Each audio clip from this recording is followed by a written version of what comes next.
Bismillahirrahmanirrahim.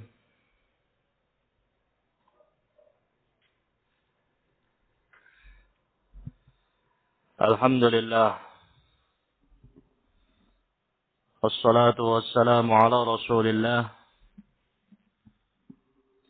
wa ala alihi wa sahbihi wa man ihtada bihudah. Amma ba'd. Alhamdulillah. Kita lanjutkan kembali kajian Risalah Al-Adhkiya lil Imam Ibnul Jauzi rahimahullahu ta'ala. Masih pada seputar bab yang pertama, fi zikri fadlil aqli, keutamaan akal.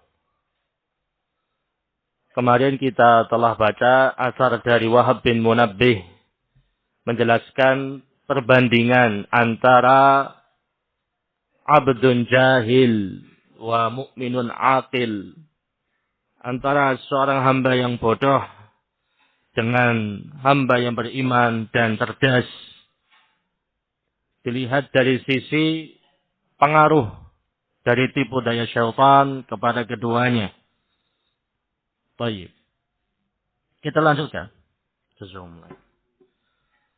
Qala al-muallif rahimahullahu ta'ala, berkata penulis rahimahullah, wa qala Wahab, berkata Wahab ibnu Munabbih, la izalatul jabali sakhratan sakhratan wa hajaran hajaran aysara 'ala syaitan min mukayadatil mu'minil aqil.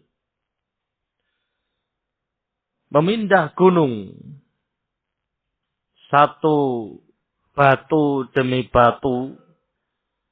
Sakhrah itu batu yang sangat gede, itu sakhrah. Kalau hajar itu batu yang standar. Kalau hasa itu kerikil.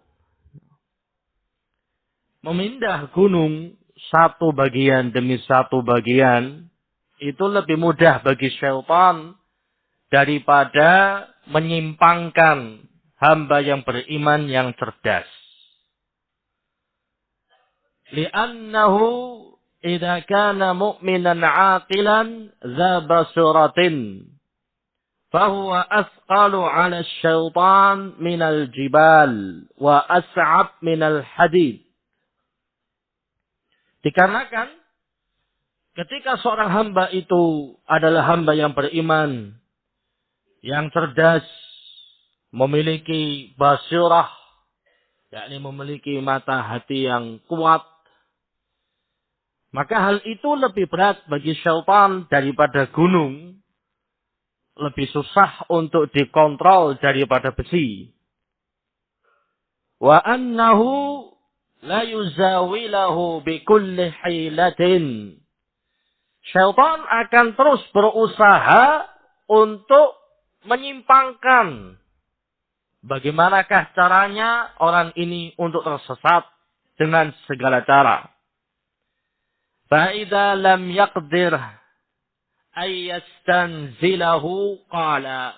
Ketika syaitan tidak mampu untuk menyimpangkan orang itu, maka syaitan akan berkeluh kesah. Dia akan mengatakan, ya wailah malah walihada. Syaitan akan mengatakan, celaka. Ada apa orang ini? Kenapa orang ini sangat kuat? Kenapa orang ini sangat teguh? Kenapa orang ini sangat kokoh, kuat? Tidak bisa digoyah.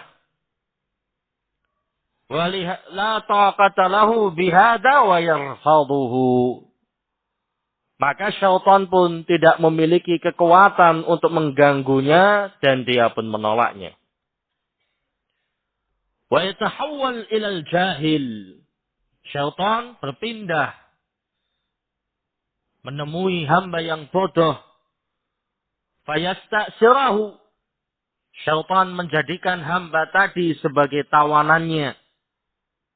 Wa yatamakkanu min qiyadihi. Dan syaitan dengan mudah mengkontrol dan mengendalikan hamba tadi, hatta yuslimahu ilal fadaih allati yata'ajjaluha fi ajilid dunya. Hingga syaitan menjerumuskan hamba tadi ke dalam hal-hal yang membinasakan di kehidupan dunia ini. Kal jalad, seperti cambukan. Yakni syaitan akan menghancurkan hamba tadi, akan menjerumuskan hamba tadi fil mahalik wal fadaih wal mu'dilat, akan dijatuhkan ke dalam jurang kehancuran, kebobrokan, kegelapan, sampai sehancur-hancurnya. Bahkan misinya sebelum di akhirat nanti, misinya syaitan menghancurkan Bani Adam bahkan ketika dia masih di dunia. Kal jalad, dia berusaha agar hamba tadi mendapatkan hukum had berupa cambukan.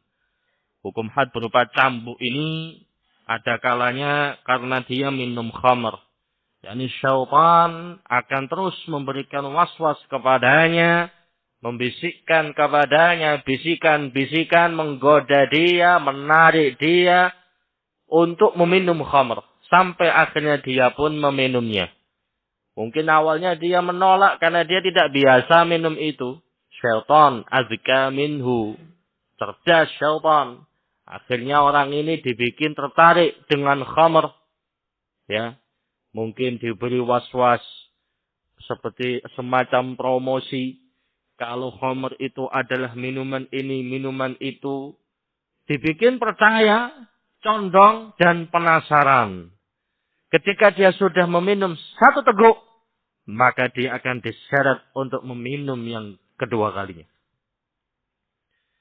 Warajam, dan disyarat kepada rajam.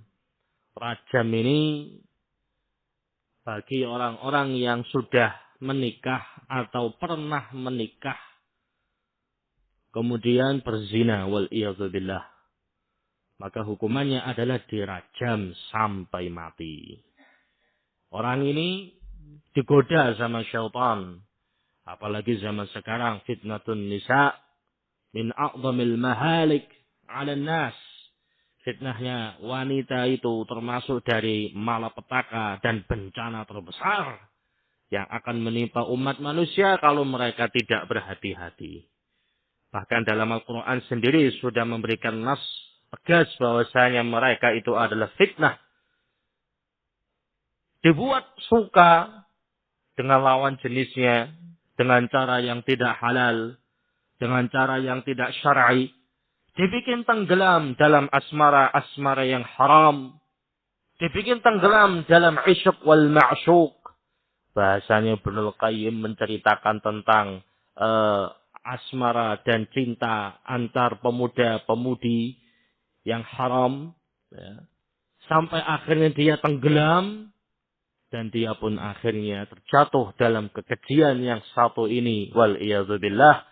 Sehingga dia pun tertangkap oleh penguasa, dijatuhi hukum had, dirajam sampai mati. Wal iyadzubillah. Wal halik, dan dicukur gundul. Bisa diartikan halik, bisa diartikan halq, tenggorokan, yakni penggal. Ya, kalau diartikan tenggorokan, berarti artinya penggal. Yakni dia dibujuk sampai akhirnya dia menumpahkan darah saudaranya tanpa hak dengan permusuhan, ya, dan kesengajaan. Disebutkan dalam riwayat Muslim bahwasanya iblis alaihi la'natullah, dia menyebarkan bala tentaranya ke seluruh penjuru dunia. Dan dia menjanjikan mahkota bagi siapa saja yang mampu untuk menjatuhkan anak Adam ke dalam dosa dengan level yang tinggi. Ya. Selain kesyirikan. Maka ada yang melapor, bos, saya sudah berhasil membujuk fulan, menggoda fulan, sampai akhirnya dia menceraikan istrinya. Katanya iblisnya, wah nanti kan juga bisa cari lagi. Cerai satu, ya cari lagi. Laki apalagi nggak ada masa idahnya. Yang satu lagi ngomong, bos, saya sudah ya membujuk si fulan sampai akhirnya dia berantem sama temennya. Katanya iblis, oh nanti juga baikan. Pagi pukul-pukulan, nanti lah pijet-pijetan. Ya. Nanti lah petan-petanan. Ya. Jadi gampang itu nanti lah balik sendiri. Terus kemudian ada yang lapor lagi. Bos, saya goda si fulan sampai akhirnya dia membunuh si Alan. Tawa iblis. Anta. Laiki. Ente gising bagus ini ya. Bagus ini. Akhirnya dia dikasih mahkota. Yakni dosa pembunuhan itu dosa yang sangat mengerikan. Bahkan dalam catatan sejarah kehidupan manusia, sebelum berhala itu disembah, sebelum orang-orang saleh itu dicari barokahnya, sebelum mereka digambar dan ditempatkan di tempat-tempat pertemuan, sebelum Nabi Nuh diutus ke muka bumi, dosa pertama adalah pembunuhan. Ya, yang terjadi antara dua anak Adam. Yang satunya iri dengan saudaranya, merasa tersaingi, ya, akhirnya dia pun mendapatkan bisikan dari syaitan.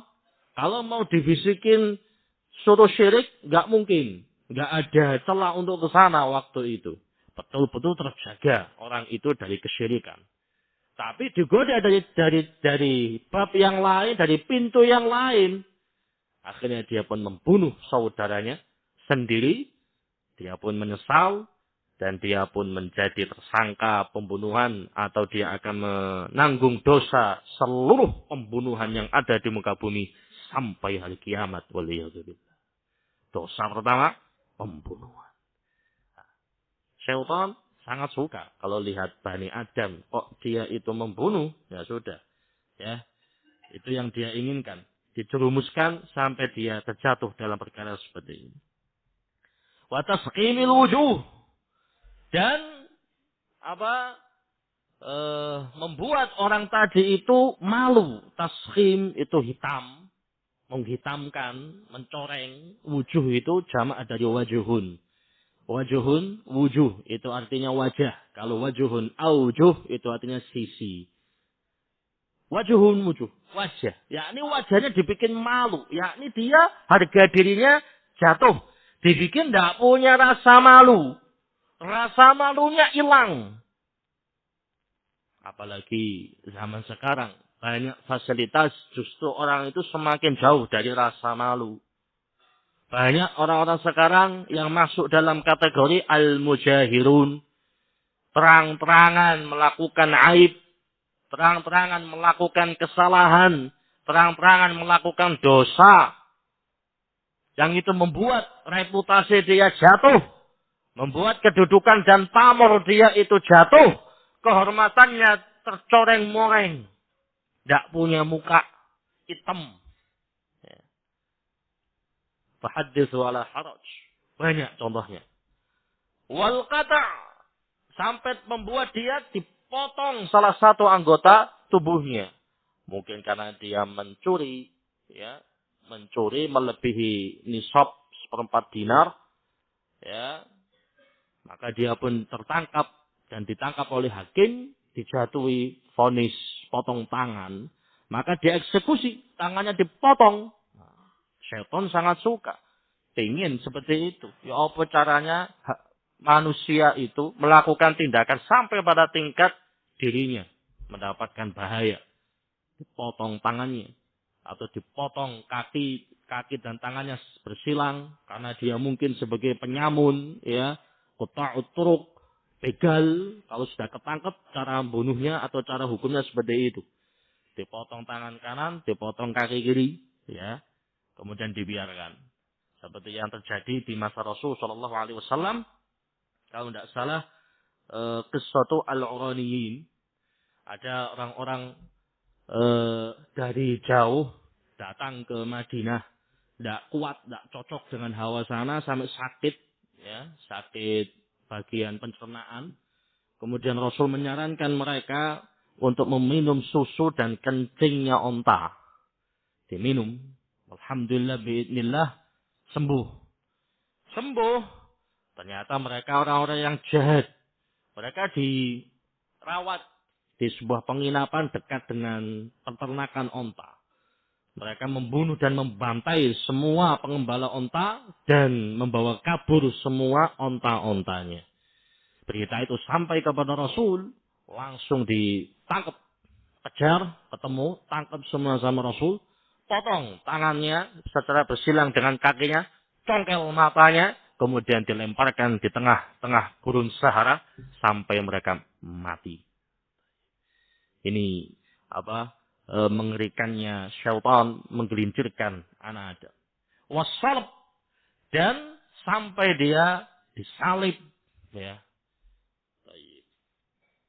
Ini hukuman salib ini, wallahu a'lam, biasanya ini dipakai untuk eksekusi zaman-zaman dulu, ya.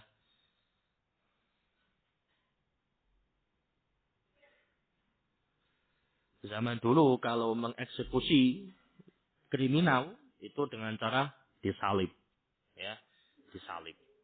Seperti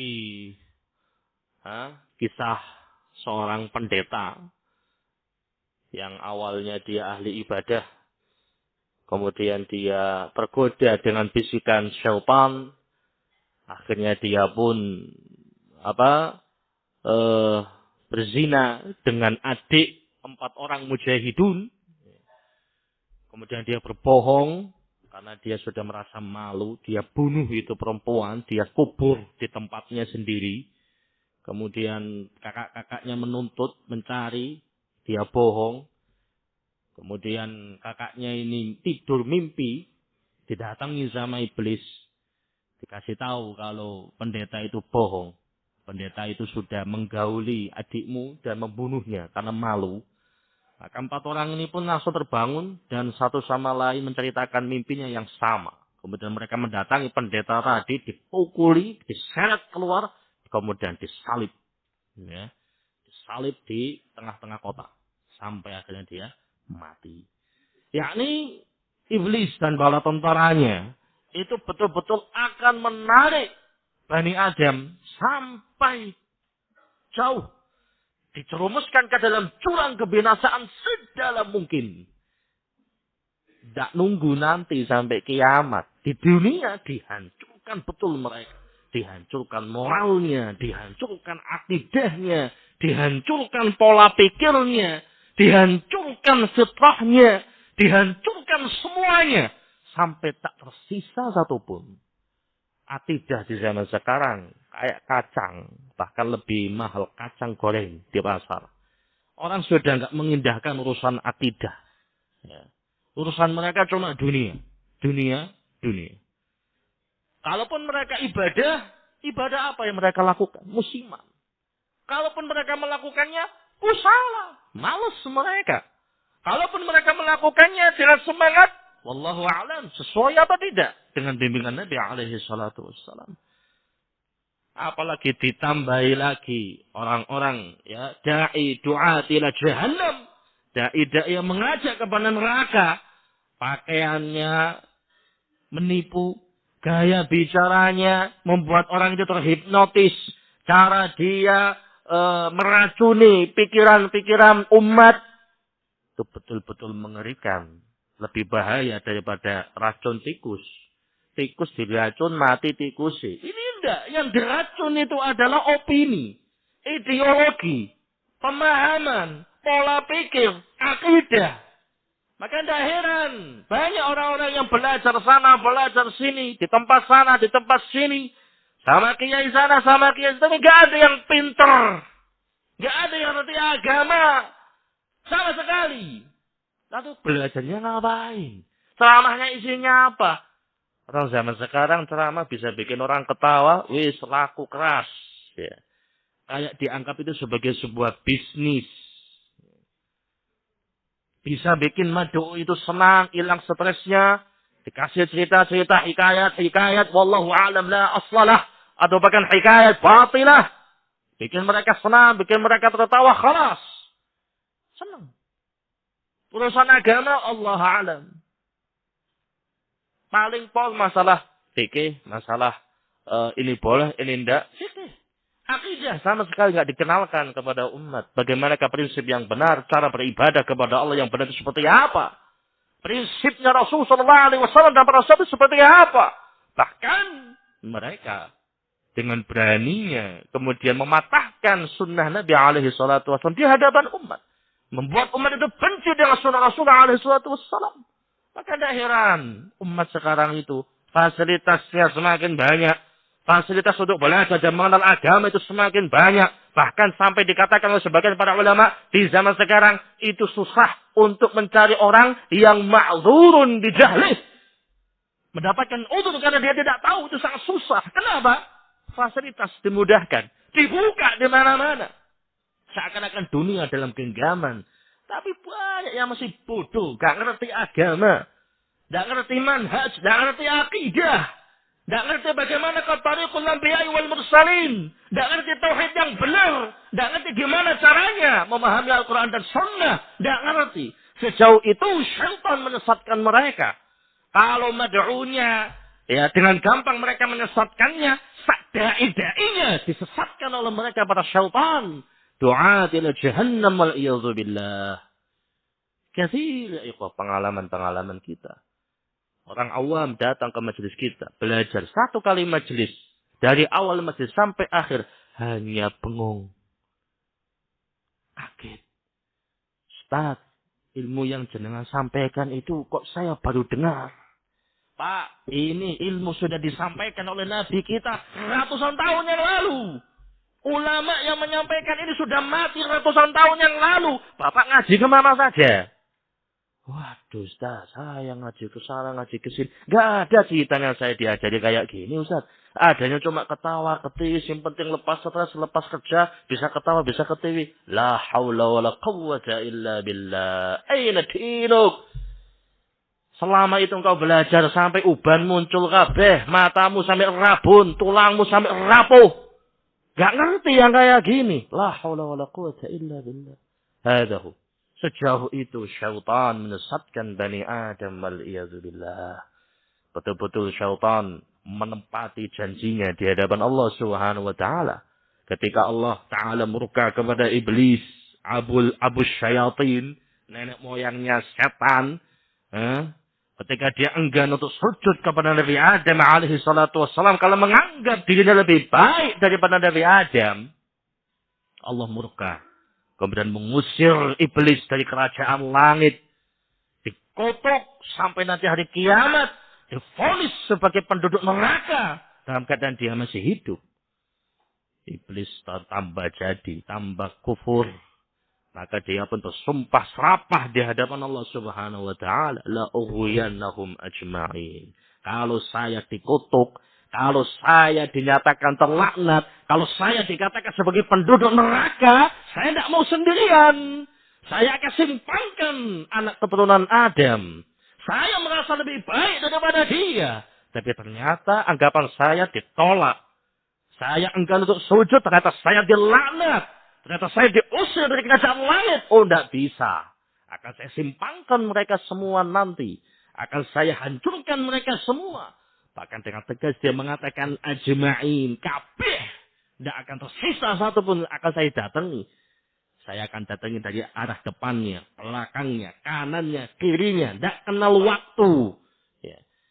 Kalau kita melihat dan mengevaluasi kehidupan kita dalam sehari-hari. Mulai dari kita melihat membuka mata, bangun tidur, sampai mau tidur lagi. Masya Allah. Godaan syaitan itu subhanallah. Mau sholat, datang ngasih was-was. Mau taklim, datang ngasih was-was. Mau makan, datang ngasih was-was. Betul-betul syaitan haris ala idlalin nas. Dan itulah sumpah dia. Tapi dia mengecualikan. Illa ibadakal mukhlasin. Kecuali hambamu yang ikhlas ya Allah. Tapi Allah sendiri mengatakan wa qalilun min ibadiyasy syakur. Hambaku yang seperti itu sangat-sangat sedikit. Wallahul musta'an wa ilaihi tuklan. Qala al-mu'allif rahimahullah wa inna ar-rajulain la yastawiyan fi a'mal al-birr wa yakunu bainahuma kama bain al-masyriq wal-maghrib aw ab'ad. Ada dua orang mengamalkan amalan yang sama, kebaikan yang sama, tapi ternyata hasilnya jauh seperti jauhnya timur dan barat atau bahkan lebih. Idza kana ahaduhuma aqala minal akhar. Hal itu karena salah satunya lebih berakal daripada yang lain. Dua orang sama-sama sholat. Satu dapat pahala. Bahkan mendapatkan jaminan-jaminan pada sholatnya. Berangkatnya mendapatkan pahala. Diangkat setiap langkahnya satu derajat. Dihapus setiap langkahnya satu kesalahan. Ketika dia berwudu berjatuhan kesalahan dia. Ketika dia ke masjid, didoakan oleh malaikat. Ketika dia sholat, dikabulkan permintaannya oleh Allah Subhanahu wa Ta'ala. Keutamaan yang sangat besar. Yang satunya sholat, nggak dapat apa-apa, bahkan dapat dosa. Kenapa? Yang ini sholat berdasarkan ilmu. Ngerti ilmunya, ngerti caranya, ngerti aturannya. Maka dia berjalan sesuai dengan aturannya. Yang satunya yang penting sholat. Yang penting sudah sholat. Yang penting sudah selesai. Bari'at minhu zimmah wa sakata minhu ta'. Tanggung jawab selesai, tuntutan selesai. Maka dia nggak dapat apa-apa. Bahkan bisa jadi dia mendapatkan dosa ketika dia sholat. Wal'iyadzubillah. Kenapa? Yang ini cerdas. Ngerti aturannya. Yang iki ya bablas. Gak ngerti apa-apa. Qala rahimahullahu ta'ala, berkata rahimahullah, beliau membawakan sanadnya sampai Wahab bin Munabbih. Dzakara isnadahu ila Wahab ibn Munabbih. Anna Luqman alaihi salam qala li ibnih, bahwasanya Luqman alaihi salam berkata kepada putranya, Luqman al-Hakim.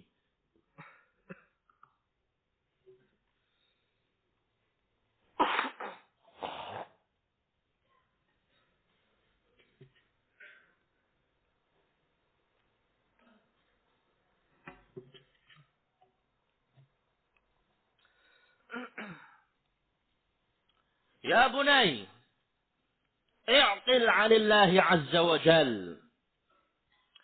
Beliau berpesan kepada putranya, wahai putraku, i'qil 'anillah. Hendaknya engkau menjadi hamba yang cerdas di hadapan Allah. Fa inna a'qalan nasi 'anillahi 'azza wa jal ahsanuhum 'amala. Hamba yang paling cerdas di sisi Allah Subhanahu wa Ta'ala adalah hamba yang paling baik amalannya. Hamba yang paling baik amalannya. Amalan itu dikatakan baik kalau dia memenuhi dua persyaratan. Mukhlisan, ikhlas, wa mutabi'an. Dan dia sesuai dan cocok dengan sunnah Nabi alaihi salatu wassalam. Wa inna syaitan la yafirru minal aqil wa ma yastati'u an yukayidahu. Syaitan, dia akan lari dari hamba yang cerdas dan dia tidak akan mampu untuk menyesatkan hamba tadi. Karena dia punya ilmu dan dipakai ilmunya. Dia ngerti aturan dan dijalankan aturannya. Dia mendapatkan petunjuk dan dia manfaatkan petunjuknya. Yang mana ilmu itu adalah benteng terkuat untuk menjaga dia dari masaidus syaitan, dari godaan dan bisikan-bisikan syaitan. Kamu mau bersembunyi di benteng Cina sekalipun, kalau kamu tidak punya ilmunya, syaitan akan mendatangimu dan akan memberikan was-was kepadamu dan akan menghancurkan dirimu, akidahmu, hartamu, semuanya sebelum menghancurkan akhirat. Belum mengatakan, ya bunai, ma'ubidallah bisyai'in afdala minal aql. Wahai putraku, tidaklah Allah disembah dengan sesuatu yang lebih utama daripada kecerdasan. Ya, ini kalau engkau jadilah hamba yang cerdas, ya. Jadilah hamba yang cerdas. Ngerti aturan, ngerti cara main, ngerti bagaimana ibadah yang tepat di hadapan Allah Subhanahu wa ta'ala. Bukan modal semangat saja tanpa aturan. Ya, disebutkan oleh para ulama, di antaranya Al-Hafidz Ibnu Rajab Al-Hambali rahimahullahu ta'ala dalam kitabnya Lataiful Ma'arif menjelaskan tentang bagaimanakah para sahabat radhiyallahu ta'ala anhum ajma'in. Ada sebagian salaf yang mengatakan, ya, ma sabaqana Abu Bakrin bi kasratis salati wala bi kasratis syiyam. Abu Bakar itu melampaui kita, melebihi kita, bukan karena banyaknya sholat, bukan karena banyaknya puasa, ya, bukan karena itu, tetapi sabaqana bisalamatis sudur. Beliau itu melampaui kita semua karena hati beliau itu bersih, jiwa beliau itu suci, dan beliau betul-betul memperhatikan umat dan sayang kepada umat seperti Nabi alaihi salatu wassalam. Bukan karena banyaknya sholat, bukan karena banyaknya puasa. Sholat dan puasa, na'am beliau menjalankannya sebagaimana aturan yang ada. Tetapi kenapa pahala yang beliau dapatkan tidak bisa dibandingi oleh generasi setelahnya? Kenapa para sahabat yang lain itu betul-betul tidak bisa mengejar pahalanya sahabat Abu Bakar? Kenapa? Salamatus sadri. Karena hati beliau itu bersih, murni. Betul-betul beliau adalah aqalus sahabah, hamba yang paling cerdas, sahabat yang paling cerdas. Katanya Umar bin Khattab radhiyallahu taala anhu warda mensifati sahabat Abu Bakar, ya, ketika itu sedang mau diadakan perang. Barakallahu fiik. Ke sebuah tempat. Kemudian para sahabat berbondong-bondong untuk membawa infaknya, untuk mendukung pasukan agar mereka mendapatkan stok senjata, makanan dan lain sebagainya yang cukup. Sahabat Umar ketika itu sudah senang. Saya akan mendahului sahabat Abu Bakar sekarang. Datang kepada Rasul membawa separuh harta. Enggak sembarangan. Separuh harta. Kasihkan sama Rasul. Tiba-tiba sahabat Abu Bakar datang. Kemudian memberikan seluruh hartanya. Kasihkan semua. Rasul tanya, ya Abu Bakrin, wahai Abu Bakar, kamu kasih apa anak dan istrimu? Kok kamu kasihkan semua? Infak fisabilillah. Katanya beliau, taraktuhum lillah wa rasulih. Tenang wahai Rasul, saya tinggalkan anak dan istriku, saya gantungkan kepada Allah Subhanahu wa taala dan Rasulnya alaihi salatu wassalam. Gak bisa ngomong sahabat Abu Umar. Beliau hanya mengatakan wa kana sabaqan ilal khair. Dari situ beliau mengaku kalah. Kalah saya sudah. Ya. Katanya para ulama, tidak boleh seorang itu menginfakkan seluruh hartanya. Kecuali dia punya keimanan sama seperti Abu Bakar As-Siddiq radhiyallahu ta'ala anhu wa ardah. Yakni kalau keyakinanmu sama kayak beliau, gak kemudian infak, habis itu gerutu, ngomel-ngomel, meso-meso, ya, yuk batal infakmu. Ya. Gaya-gaya datangi lembaga atau yayasan. Nih, semua harta saya. Muling gembel deh. Sudah misa-misu. Oh, boy, entek kabeh aku iki guys. Waduh, ya sudah, entek kabeh pahalamu. Ya. Malah tadi yang kamu infakkan bisa jadi bahan bakar nanti untuk bakar kamu di neraka. Waliyadzubillah, enggak ikhlas kamunya. Kalau kamunya keyakinannya kayak sahabat Abu Bakar, ya, lepas gitu aja. Kasihkan kabeh. Terus anak istri Allah yang ngatur. Jangan khawatir. Selama mereka masih hidup, insya Allah ada rezekinya. Kalau memang seperti itu, silakan. Kalau enggak, ojo macam-macam. Ya, sepertiga itu sudah banyak. Kalau mau ngasih infak. Barakallahu fikum. Baik. Yakni para sahabat kita, radhiyallahu taala anhum ajma'in, mereka itu menjadi umat yang utama. Menjadi manusia yang paling mulia di sisi Allah Subhanahu wa taala karena satu ini, mereka adalah hamba Allah yang paling cerdas, dan bukti kecerdasan mereka itu sangat kelihatan dan menonjol pada sejarah kehidupan mereka. Kemudian beliau membawakan asar yang lain dari Abu Ala dari Taraf. Beliau membawakan syarat qala ma utiya 'abdun ba'dal iman afdal minal aqli. Tidaklah seorang hamba diberi sesuatu yang lebih utama setelah keimanan daripada kecerdasan. Jadi seorang mukmin yang dia diberi hidayah keimanan itu sebuah keutamaan, nikmat. Tapi ketika dia diberi kecerdasan oleh Allah Subhanahu wa taala, ngerti kadar iman yang dia dapatkan, ngerti bagaimana kedudukan hidayah yang dia rasakan, ngerti bagaimana manisnya keimanan yang dia rasakan, kecerdasan itu, maka ini adalah pemberian yang paling utama setelah keimanan tersebut. Karena kalau hamba itu sudah akil, wis ngerti, cerdas dianya, tahu bagaimanakah nikmatnya keimanan, ngerti bagaimanakah nikmatnya hidayah, dia akan betul-betul menjaga keimanan tadi, betul-betul menjaga hidayah tadi sampai akhir hayat. Akan mengerahkan semua kemampuan dia untuk bisa tetap menjaga keimanannya, menjaga hidayahnya, menjaga kebaikan yang Allah berikan kepada dia. Dan dia tidak akan mundur sama sekali. Terus maju untuk berjuang. Beribadah kepada Allah Subhanahu wa ta'ala. Mewujudkan firman Allah pada dirinya. Wa'bud rabbaka hatta ya'tiyakal yaqin. Sembahlah Allah sampai ajal menjemputmu. Kemudian. Asar yang berikutnya. Dari Muawiyah ibnu Qurrah. Baca Alisha.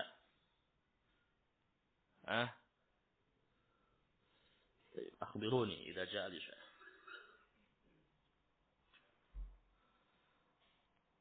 Beliau membawakan sanad sampai Muawiyah bin Qurrah.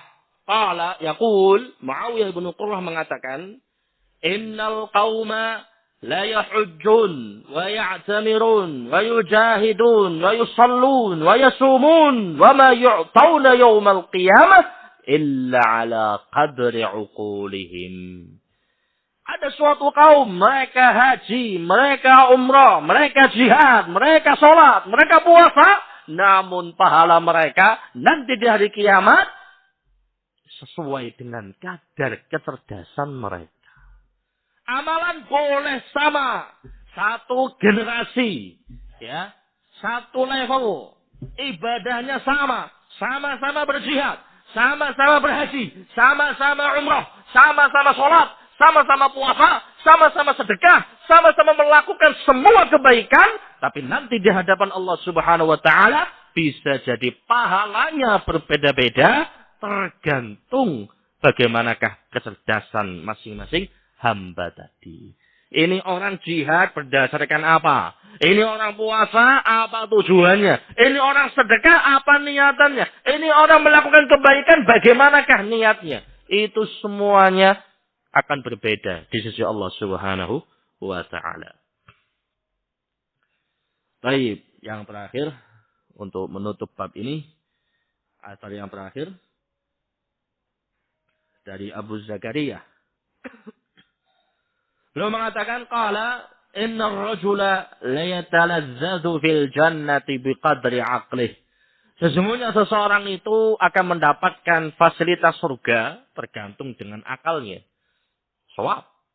Seorang hamba itu akan mendapatkan balasan dan jaminan berupa surga dari Allah Subhanahu wa taala tergantung bagaimanakah kualitas iman dia, bagaimana kualitas ilmu dia, bagaimanakah dia mengamalkan keimanan dan ilmunya dan seberapa cerdas dia di hadapan Allah Subhanahu wa taala dalam menyembah Allah Subhanahu wa taala dengan menggunakan syariat Nabi alaihi salatu wassalam.